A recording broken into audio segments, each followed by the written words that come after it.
What's up, everybody? Welcome back to the Drunk Turkey Show. Today, we're going to be talking about a cold case, murder of Amy Renee Mihaljevic. This is a young little girl who was taken back in 1989, and her body was found several months later. There has been no justice in this case. There's been a couple of people of interest, but no one has been arrested. And today, we're going to be talking about some potential suspects in this case, and including bringing to light one person whose name has not been put out there yet. And so with that being said, we need your help. The best way you can help out right now is to get this information out to as many people as possible by liking and sharing this, get the algorithm going, so to speak. Maybe perhaps once we do name this person, somebody will remember something will come up, and will hopefully lead to somebody coming forward with more information. I would highly recommend, if you do have information on this case, to please contact the FBI or the Bay Village Police Department. If not, if you are whatever reason don't like police or whatnot, you can reach out to us with whatever information you have, and we can relay that to them. So that being said, let's get into this. So a little bit of backstory. Amy Renee Mihaljevic was born in December 11, 1978 in Little Rock, Arkansas. Her parents were named Margaret and Mark. She also had an older brother named Jason. They eventually would move to Bay Village, Ohio, where both her and Jason would attend Bay Village Middle School. In that school, older kids got out about an hour later than the younger kids. So every day Amy would go home and would be at home for approximately an hour. Now, that's not uncommon for the time in the late 80s. Kids of this age were often let alone. They would go out and play until dark, things of that nature.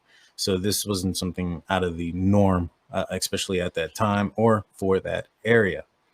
And so on Friday, October 27th, 1989, Amy left for school wearing a green sweatsuit with a white windbreaker, along with a black riding boots, a turquoise horse head earrings with gold stud in the back, and was carrying her denim backpack, which inside included a black notebook with the label Buick Best in Class, as her father worked for a Buick dealership. Her mother worked for Trading Times magazine. And so, Amy would normally come home straight after school, but on this particular day, she had told her mom that she was staying late to audition for the school choir. However, that was a lie. There was no choir auditions happening that day.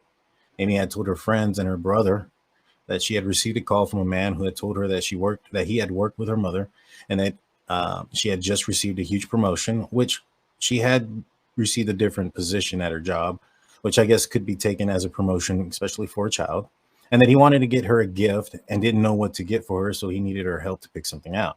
He also told her that she couldn't tell her about this because it was a surprise. So there's some big red flags there, obviously. You have somebody you don't know calling your house, telling you to meet up somewhere to assist with something, and not tell parents or anybody because of a surprise. Obviously, that is a huge red flag. On the day in question, after school, Amy left her bike in the parking lot and walked down to the Bay Square Shopping Center with friends located in Bay Village. The shopping center was very close to the school. Amy went and stood next to a light pole and was seen between 2:15 and 3:20. And at that time, she was approached by a man. The two were seen by witnesses having a brief conversation before walking off together and leading Amy into his vehicle. When Jason got home at 3 o'clock, he noticed that Amy wasn't home, so he called his mom to let her know. He told Margaret. Margaret told him not to worry about it because she was staying late for school for the choir auditions. Around 30 minutes later, she received a call from Amy saying that she was at home and everything was okay. Back in the day, there wasn't any caller ID or anything like that, so there was no idea where she was calling from. So she obviously assumed that she was calling from the house. So 2 hours later, when she arrived home from work and Amy still wasn't home, she immediately started to panic and notified the police and started to call up all of Amy's friends in the neighborhood. They went to neighbors' houses. They drove around town. They even went to the school to see if Amy was still there. And that's when they found her bike. Once Amy's friends started to hear about what was going on, they remembered Amy telling them about the strange man who was calling her. One of the girls told their mother about it, and that mom told Margaret, and she let the police know about that information.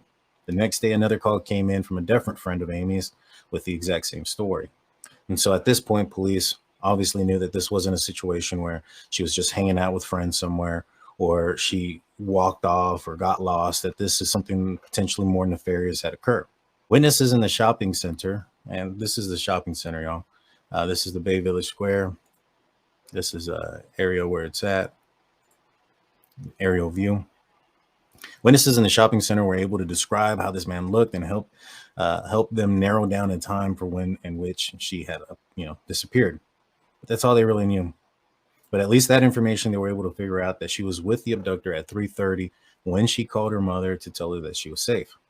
Two witnesses did their best to describe this man, how he looked, but they didn't give the exact same information. They stated that he was between 5'8" and 5'10". However, they reported that one reported he looked younger, between 25 and 35, while the other reported maybe slightly older, 35 to 45. They also explained that he had dark hair and was possibly balding. However, one witness says that he was wearing glasses at the time and the other did not. So the police department made two different sketches. This is what the sketches look like. Very similar type of man, especially the haircut style, jaw features, lips, nose, mouth. Main difference here is just basically the collared shirt versus not a collared shirt, and the glasses. And one guy does appear to look a little bit older here on this side. See a couple of wrinkles there, but not basically the same, right? A couple of months would go by without any other further information, and then sadly, all fears came true on February 8th, 1990, when Amy's body was found in a field close to the road off of County Road 1181, Ruggles Township in a rural Ashland County, Ohio. Body left to be found? I think so. So that's the question I asked. Was this body left to be found? You have a rural area. There is hillside. There is forested area in and around the Bay Village area. Why go and dump her in an open field? In my opinion, maybe because the body was possibly, he wanted the body to be found. It was fairly close to the roadway. Now, there's an object out here to the left of where these three people appear to be crouching down. I'm not sure what that object is. I'm not sure what they're looking at. But either way, I doubt this is the body out to the left. I would assume that it would be where these folks are crouching down at. Also, you notice two other people looking at something in the higher grass area, relatively close to the highway roadway. An autopsy was conducted, and based on the findings by the Cuyahoga County coroner, it was stated that Amy was likely deceased within hours of her abduction, and her cause of death was from multiple wounds to her neck from a edged weapon and blunt force trauma to her head. Mihaljevic's last meal was some sort of soy substance, possibly artificial chicken product or Chinese food. Other evidence includes the presence of yellow/gold colored fibers on her body. It appears that the killer also took several souvenirs, including the girl's horse riding boots, her denim backpack, a binder with Buick Best in Class written on the front clasp, and a turquoise earrings in the shape of a horse head. There was also blood found in her underwear, which came back to hers, which also indicates likely of a sexual assault. Around 300 feet away from her body was a very dirty and old-looking green curtain and blanket, which, of course, was taken in as evidence and examined. They found Amy's DNA on the blanket, along with dog fur that matched the dog she had at home. Gold and tan fibers were also found on Amy's body, which were consistent with an automobile carpet that you would find from General Motors. The tape was also found near the body, which had 3 pieces of hair on it. The hair did not match Amy's DNA or anyone in the family. The hair also didn't have hair follicle present, meaning it was not pulled from the roots. So from my understanding is it probably meant that it was just natural shedding hair on the carpet or in the area where her body laid. This is that green curtain that was found. And as you can see, there's a squared piece taken out. It leads me to believe that there would be some sort of evidence that was found there. Unsure what it is. Now, who are the persons of interest? Well, before we get into that, I want to remind you guys of our partnership with DataSeal. If you're interested in protecting your personal privacy or personal information, such as your name, address, phone number, religious preference, voting preference, things of that nature, from being on the interweb, I would recommend checking out DataSeal. Link is in the description and in the comments section. They help you extinguish all of that personal information online to protect you and your family. So check it out. You get a 5% discount when you use the link below. Who are these persons of interest? Well, if you've been following this case, the name Dean Runkle is probably one that sounds very familiar to you. Now, again, I'm going to start off by premising that anybody that we talk about in this case is innocent until proven guilty.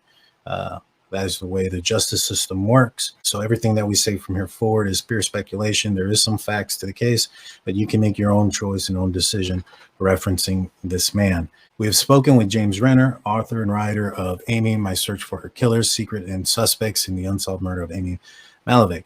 He's a boots on the ground type of reporter and author. He's done extensive work in this case, including interviewing key witnesses in this case, and including Dean Runkle himself. Him and I have been in email correspondence and have emailed each other several times, and has also have had a video conference referencing the possible person of interest. Now, he goes on to say, and I want to clarify that he does not point at Dean Runkle as the killer, just states that there are some suspicious circumstances surrounding him. This is Dean Runkle. He was a teacher at the time of the incident of the abduction. Now, what makes him interesting to everybody is that Erie Lake Science Nature Center. He apparently was a volunteer at that time, and there was a couple of other females that had little girls that had gotten phone calls similar to the one that Amy got, and they had all at one point been to this nature center. Now, in this nature center, there's a log where you write your name, address, and phone number. It's possible that if Dean is involved in this, this is how he began to get the information from not just Amy, but for all of these little girls.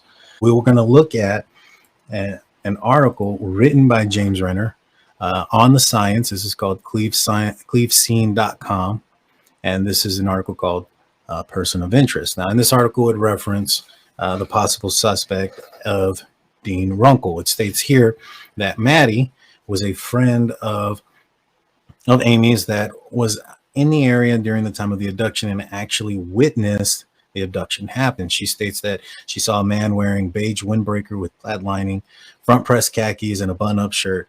His hair was thick and bushy above his eyes. She watched as he walked up to Amy and put his hand on her back and leaned down and whispered something in her ear. The man puts his arm around Amy's shoulder and leads her away. Maddie had assumed that this was a possible relative of Amy's. Maybe it was her dad or an uncle. She met all of her family. Also want to reference that Amy's body was found near New London, Ohio, which is an area where Dean Runkle grew up in. This article goes on to say, in the years since Amy's abduction, Maddie, not her real name, has been shown several hundreds of photos of suspects. Only a few times has she told investigators that the man in the photo could be the same one who led Amy away. Recently, she saw a suspect's photo on a blog that James had maintained since publishing a book about the unsolved case. And she states, there have not been many photos that have been this close, she says. I would definitely tell them to investigate this guy. This article continues to talk about the situation that occurred, and we've already kind of talked about a lot of it, but it states here that Amy told her brother Jason and her friend Christy Ballas about the phone calls that she received referencing her mom's promotion and going out to go get a gift. Apparently, she wasn't the only girl that received such phone calls at that time. There was at least 3 others, right? And this article continues to say that those 3 other girls went to school in North Olmsted and were roughly the same age as Amy, about 10 to 11 years old. In the weeks leading up to Amy's abduction, a man called them at their home after school and pretended to be a co-worker of either their mother or their father. He told them that he needed their help to pick out a present and asked them to come with him to the store. None of them took the bait. Unfortunately, Amy did when she did agree. How did Amy's life cross paths with lives of 3 girls from North Olmsted she had never met? At that intersection is her killer. For 19 years, the FBI and Bay Village Police Department kept the identity of these other girls secret. None have ever talked to a reporter until they found James in 2006. At that time, they told him that on the week of St. Patrick's Day in 2005, a retired FBI agent who worked on Amy's case contacted these girls from North Olmsted. They said that he seemed excited about the new lead. He asked them if they remember visiting the Lake Erie Nature and Science Center in Bay Village. The center had been one of Amy's favorite places. It was only then, in 2005, that investigators first learned each of them had gone to the Nature Center in the weeks leading up to the abduction. He asked them if they remembered writing their names and home numbers in a logbook by the front doors. A couple thought they had. He gave them the name of a suspect and asked them if it sounded familiar. It didn't. Well, fast forward. This says here that then in August of 2008, a man named Tony Perchinsky called to tell James that he had heard from a local cop that a man who had been Perchinsky's 8th grade science teacher in 1991, Dean Runkle, was a suspect in Amy's case. And here's the weird thing, said Perchinsky. He used to tell us about the science center that he volunteered at, and I realized the nature center was in Bay Village. James requested Runkle's personal file from Nord Junior High School and ran his name through a search of newspaper articles. He quickly began to see why this man was on the FBI's list of priorities. Runkle was born in New London and grew up in a farmhouse just a couple of miles from where Amy's body was dumped along County Road 1181. The article continues to describe Dean as an eccentric teacher from the beginning. He often filmed his students in class, cutting the film later at home. He also photographed his students regularly, developing the negatives himself. He kept a cot in the side room and sometimes slept there overnight. When he couldn't find a textbook up to his standards, he wrote his own and passed it to the kids. The article says something happened in 1987. Runkle resigned abruptly, explaining that he had to leave for health reasons. He told different stories to administrators and students, everything from eating bad food while on a safari in Africa to contracting a blood disease after cutting his hand on a coral. Whatever the reason, Runkle moved back in with his parents in New London and got a job working at a pet store. The store bred pet mice, but when the mice population exploded, Runkle began giving the mice away to local nature centers, says the store former owner, Annetta McCarthy. She says he probably gave some to the Lake Erie Nature Center. So there's another possible connection there. In the fall of 1989, Runkle applied for a teaching position in Nord Junior High School in Amherst and was hired on the glowing recommendation of former administrators from Vermillion. He promptly began building a new zoo and inviting kids to help him with the animals after school. Runkle then quit again suddenly in 2003. According to his personal file, he gave no reason, declined to apply for a sabbatical that would have allowed him to reach retirement, and didn't even complete the paperwork necessary for his pension. So this is around the time that the investigators are kind of trying to figure out or find out about this nature center. Maybe this is around the time FBI and law enforcement are asking the nature center about people, and maybe perhaps it got back to him. The article continues that in August, after hearing about Perchinsky, James sent over 500 emails to former students of Runkle's through MySpace and Facebook, and got a lot of replies, but there was some that remember a dark side of Runkle. Jen Crouch says Runkle liked to tell her about pranks he played on friends. One such prank supposedly involved dipping a cat in liquid nitrogen and then smashing the frozen carcass to bits on the floor. He would stare at me in class, says Kim Rayburn. It was more than creepy. It felt like an animal noticing you walk into the room. He had a few girls he was extra close to, like the girl who sat in front of me. I'd watch him put his left hand on her back and bend down to whisper in her ear. It seems inappropriate now, the way he treated some of the girls. Runkle liked to tell boys sexual jokes, says Derek Chase. He talked about the blow-up dolls he kept at his home and the way the dashboard in his Grand Prix looked like breasts. Whenever I was in his car, he'd say, "There are my breasts, these are my double D's," recalls Chase. Sometimes he talked about how his father beat him if he didn't finish his dinner when he was younger, and he talked about how he liked kids who hadn't reached puberty yet because he was a runt too.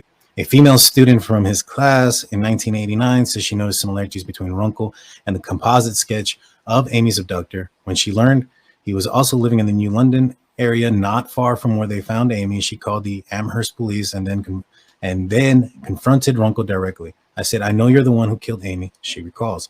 His eyes popped out of his head. He didn't say anything, just walked past me. In 1994, Christina Atkins says she overheard Runkle say something that shocked her. She says Runkle and another teacher were discussing the pregnancy of an 8th grader and which boy might be the father. "Wish it was me," said Runkle, according to Atkins. That's creepy as hell. "He's one of those men who make you feel uncomfortable when you're alone with them," she says. He made comments about girls' outfits. "I remember when he saw one girl with a skirt that was way too short. He said, 'That's not appropriate, but I'm glad you wore it to my class.' In lab, he would stand behind me and push his chest against me. It was very touchy." Atkins says she and other young girls were questioned about Runkle's behavior by the superintendent in 1995. No mention of that investigation was contained in his personal file.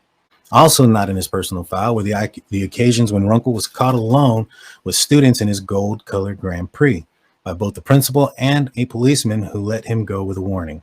Gold fibers were found on Amy's body, according to the Ashland County coroner's file on the case. So the article says that Runkle sold his Grand Prix in 1991, so 2 years after the abduction, approximately a year after her body was found.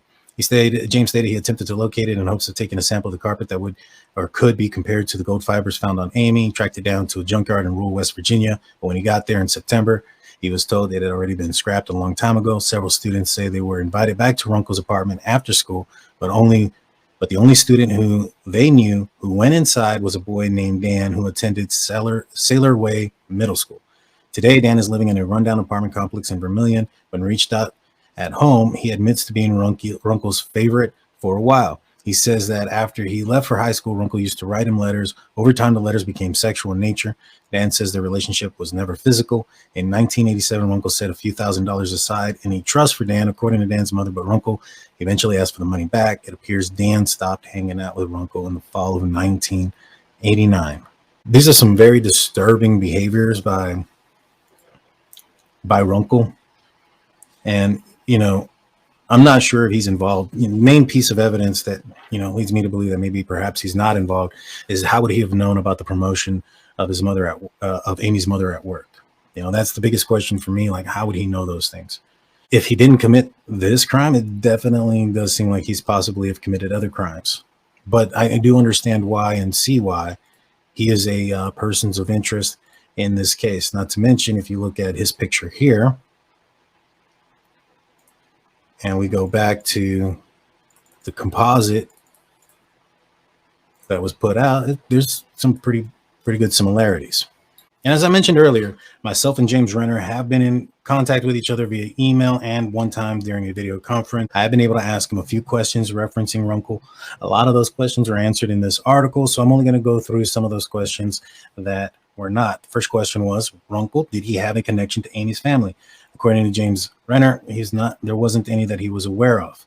That, like I said, that was the biggest question for me when it comes to the possible connection, whether or not Runkle knew if Amy's mom had a promotion. I asked him if he knew or was aware if Runkle had an alibi during the disappearance. He said he did not. I asked him about reports against Runkle, maybe not criminal, but suspicious, and did he treat little girls differently in his classroom? And he says that there was many types of reports, many of those that we already went through. I also asked him if there was ever a connection to the area where the body was found. He said yes, that he lived by and was from nearby New London. And so the final question that I asked James was, I know you've talked to Runkle. Has he said anything suspicious? And he says yes. It comes down to whether or not he was at the nature center or not. When he was interviewed by police in 2005, they told James that they had asked him and he had said no. But when James tracked him down to Florida, he bluffed him and said, Dean, what would you say if I told you one of your students had a photo of you with them at the nature center? He said, I never told police I wasn't there. I only told them I don't remember being there. He was lying about the nature center. That was very suspicious to James. That's very suspicious to me. But he is not the only suspect. In fact, there's one more. So when it comes to the second possible person of interest, it started off with an article that came out a couple of years ago in referencing this case, a breakthrough in the case.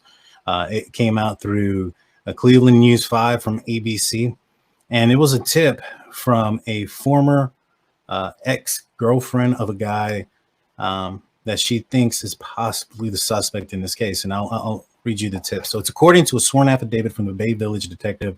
The woman told police at the time of Amy's disappearance, a man, his former girlfriend lived less than a mile and a half away from the shopping center where Mihaljevic was last seen alive, taken by an unidentified man. In the affidavit, police said that the man worked in Bay Village area at the time and had family living there, including a niece in the same grade as Mihaljevic.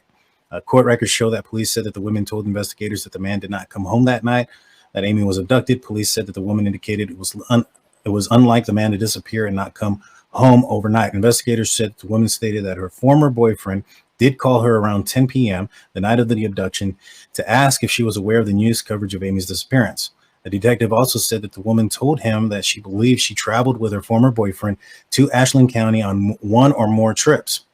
So he'd been in that area a couple of times, drove through there a couple of times, maybe perhaps even between the time that her body was discovered. If that ends up being the case, it's extremely eye-opening and a big red flag.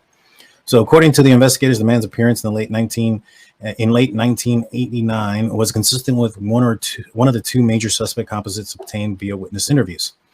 In an affidavit, investigators said that in May 2020, two witnesses who saw Mihaljevic talking with a man in a shopping center that day of her abduction picked the man in question, a picture out of a photo lineup as the person they recalled seeing Amy Mihaljevic talking to the day she was last seen. So this person was also picked from a photo lineup. The The car, police said that gold fibers were found in Amy's clothing after her body was discovered in Ashland County. The detective told Cuyahoga County judge that the man in question drove a gold Oldsmobile with a tan interior, in 1989 and 1990. According to court records, an FBI agent noted a gold Oldsmobile registered to the man drove through an intersection where Mihaljevic's body was dumped on the day that she was discovered. A Bay Village detective wrote, investigation has not been able to show any reason why the man should have been near Amy Mihaljevic's body in the recovery site on 2/8/1990. In November of 2019, just days after the 30th anniversary of Amy's abduction, the detectives wrote the man in question and walked into the Bay Village Police Department and talked to investigators over the course of 2 days. In a sworn affidavit, the detective said that the man made very suspicious statements. According to court records, those include that in 1989 and 1990 was a dark period in his life, and that the man indicated that he may have met Amy's mother, Margaret, in a bar. Detectives wrote that when asked if he had ever called Amy Mihaljevic prior to the abduction, the man answered, "I could have," and that it could have been a wrong number. Police said when they asked the man if Amy was in his car, he said, "I don't believe so." But when they asked again if it was possible, the man said, "Okay, but I don't know what the situation would have been." The detective said the man agreed it was possible that his DNA would be on a curtain found near Amy's body, but said, I did not put it there," and that his DNA would be on Amy's body if somebody planted it on her. Investigators said that the man agreed to a DNA swab and a polygraph test. Police said that the results of the polygraph test determined that there was deception indicated. Detectives also told the judge that the man did not show up the next day as planned to sign paperwork allowing police to search a storage unit. According to the court records, police obtained a warrant, searched the storage unit where officers seized evidence. There's no mention of what police took. 5 on Your Side, which is the news broadcast that broke this information, stated they tried calling and texting the man in question to ask him about the case. However, he never responded. Police said he's currently homeless and living in his car. So there's been some rumors and speculation out there that the person that came forward was referencing Dean Runkle, the man that we spoke about earlier.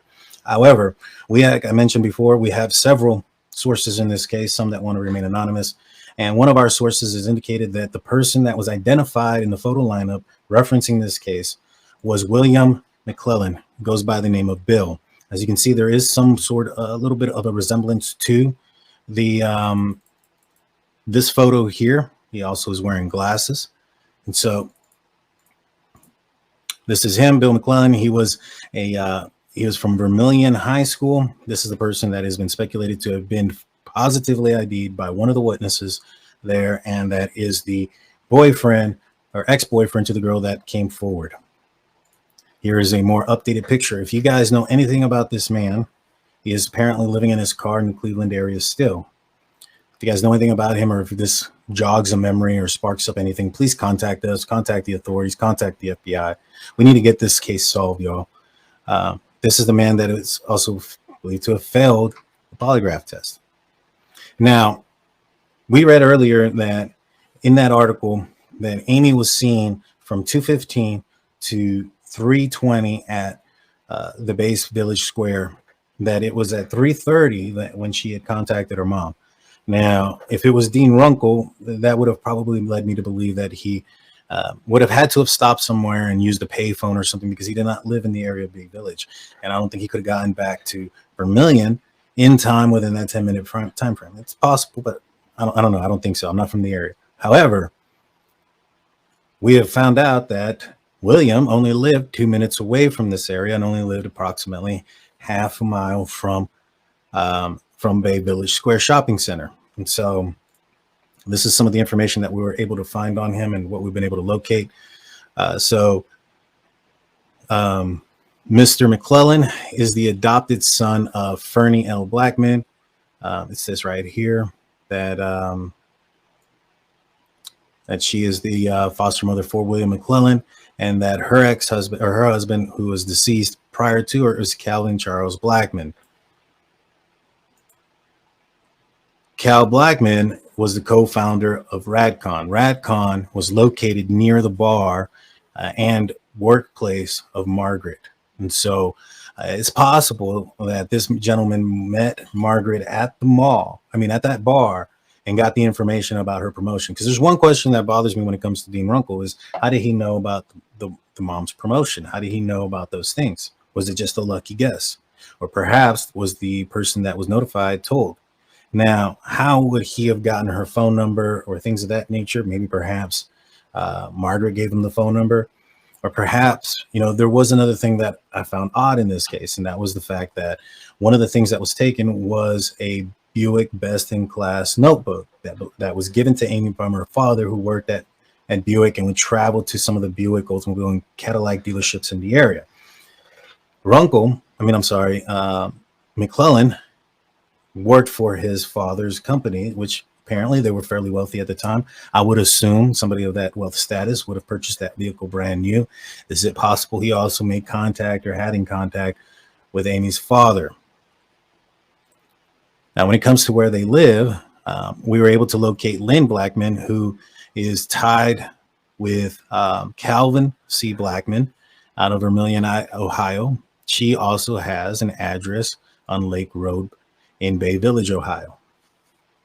So we were able to put those pieces together.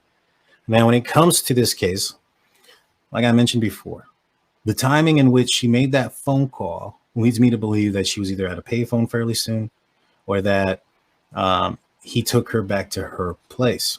Now, she was also found, as we read earlier, with the autopsy stated that she had, artificial meat, possibly Chinese food. Maybe perhaps it was chicken nuggets from a nearby McDonald's. Who knows? Maybe that was part of the persuasion to get her to come into the car or to go and eat. One of those things. I'm not sure. But, I could possibly believe that if this man here knew Amy's mother and then also stated, "Hey, I also know your dad," that would probably inquire some possible trust there that unfortunately shouldn't have been given. And so when it comes to this case, I think that it's, very likely or whatnot that it's possible that this is the guy. Again, everybody is innocent until proven guilty. The only thing that we know for sure is that we have some sources that have stated that this is the man who was positively ID'd by the witnesses as the person who was dating the girl who came forward. Now, when it comes to where the body was dropped or left behind, it is about an hour away from Bay Village. But if we go back to these pictures, her body was located very close to the roadway in an open area. There are wooded areas near Bay Village and areas that would have been more difficult to have found her body. If this is William McClellan's doing, and he knew of the mother and had talks with her, and maybe even possibly knew the father, maybe perhaps he wanted her body to be found because of that relationship with those parents, versus going out to a place that's more desolate, where not so close to a roadway. Now, this is out in the county, out in the back roads and country roads where there's not very many lights, and based on the roadway that I can see here, it's a very long straight road. I believe that he came out, pulled her body out, dropped her off, took off immediately. Remember that he had the curtain, got out and threw the curtain out into the field. And so if you guys have any information on Bill, aka Bill McClellan, please reach out to authorities. If you don't feel comfortable talking to the authorities, you can reach out to us. We're more than happy to talk to you. If you want to remain anonymous, we can do that as well.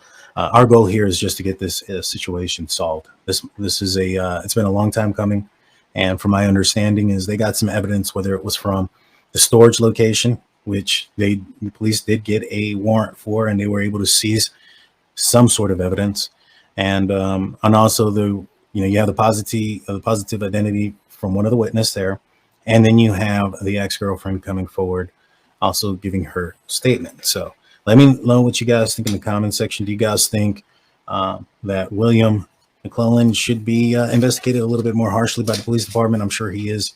From my understanding, based on everything that I've heard, is they're waiting for the DNA, for technology to catch up so that they can test the DNA on the hair to match it to a suspect, because it was a non-follicle rooted hair.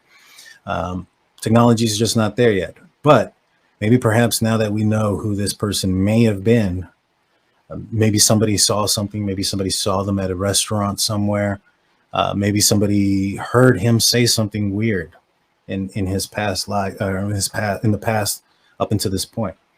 Maybe he's made some odd statements, maybe not used any names, but something that maybe now that we know that police were at least possibly looking at him at one point, maybe that'll jog somebody's memory. Please hit that like and subscribe button. Remember to share this as we're trying to get this information to as many people as possible.